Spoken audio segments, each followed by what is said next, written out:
नमस्कार विद्वान साथियों, लर्न पावनम संस्कृतम चैनल पर आपका स्वागत है। साथियों, सफलता का राज। सफल होने के लिए हमें क्या करना चाहिए जिससे हमें हमारे लक्ष्य में किसी भी प्रकार की कोई बाधा न आए, हमें हमारे लक्ष्य प्राप्त करने में हमेशा हमारा सहयोग करे। वह है साथियों आलस्य का त्याग। हम यदि आलस्य को छोड़ करके हमारे कार्य के प्रति सजग हो जाते हैं, चाहे हमारा कोई भी कार्य हो, हम आलस्य छोड़ करके पूर्ण सजगता के साथ कार्य करते हैं तो सफलता निश्चित रूप से प्राप्त होती है। तो विद्वान साथियों, जो आलस्य है वह कहीं दूर नहीं है। हमारी सफलता में सबसे बड़ा बाधक आलस्य ही है। वो हमारे शरीर में विद्यमान होता है। इसलिए उस आलस्य को छोड़ करके हमें निरंतर अपने कार्य के प्रति जागृत रहना चाहिए। यह आलस्य रूपी जो नींद है उसको हमें छोड़ना है। हमारे जीवन में सफल होना है तो आलस्य छोड़ना है। चाहे विद्यार्थी जीवन हो, चाहे किसी प्रकार का भी हम जीवन जी रहे हों, चाहे व्यापार की वृत्ति हो, कोई भी कार्य हो, हमें आलस्य छोड़ करके यदि कार्य करना है तो निश्चित रूप से हमें सफलता प्राप्त होती है। आइए साथियों, जानते हैं हम सफलता का राज। आलस्यम ही मनुष्याणाम शरीरस्थो महान रिपुः नास्ति उद्यम समो बंधु कृत्वा यम नावसीदति। संस्कृत का श्लोक है। संस्कृत हम जानते नहीं है, फिर भी मैं इस श्लोक को इस ढंग से बताऊंगा जिससे आप आसानी से समझ लेंगे।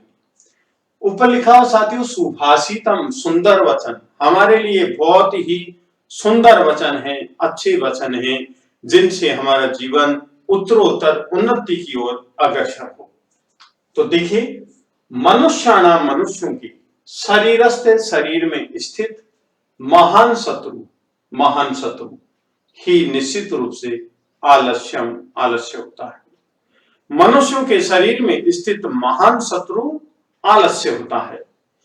उद्यम समय का मतलब परिश्रम के समान, मेहनत के समान बंधु भाई न अस्ति नहीं। परिश्रम के समान भाई नहीं होता है। यम, जिसको कृत्वा करके न अवसीदति, दुखी नहीं होता है। जिसको करके कोई भी मनुष्य दुखी नहीं होता। परिश्रम करके हर एक मनुष्य प्रसन्न होता है, सुखी होता है, क्योंकि परिश्रम का फल ही ऐसा होता है। क्योंकि परिश्रम करके जो फल प्राप्त होता है उससे सभी को सुख की प्राप्ति होती है। अनुवाद देखिए, मनुष्यों के शरीर में रहने वाला सबसे बड़ा शत्रु आलस्य ही है। परिश्रम के समान बंधु नहीं है, जिसे करके मनुष्य दुखी नहीं होता। असफलता का कारण मुख्य रूप से आलस्य ही है। अतः हमें आलस्य छोड़कर पूर्ण स्फूर्ति के साथ कार्य करते रहना चाहिए। साथियों, कहा है कि नहीं सुप्तस्य सिंहस्य प्रविशन्ति मुखे मृगा। सोए हुए शेर के मुंह में मृग अपने आप प्रवेश नहीं करते हैं, क्योंकि शेर को भी अपना पेट भरने के लिए पुरुषार्थ करने की आवश्यकता होती है। शेर बहुत ताकतवर होता है, लेकिन उसको भी परिश्रम करना पड़ता है, पुरुषार्थ करना पड़ता है। तो इसलिए साथियों, अपने जीवन को सुनहरा, अच्छा और अपना उज्जवल भविष्य बनाने के लिए हमें आलस से छोड़ करके अपने कर्म के प्रति जागृत रहना चाहिए और उस सफलता को हमें प्राप्त करना चाहिए। विद्वान साथियों, यदि आपको ये वीडियो पसंद आया तो आप लाइक कीजिए, शेयर कीजिए, कमेंट कीजिए, सब्सक्राइब कीजिए। धन्यवाद।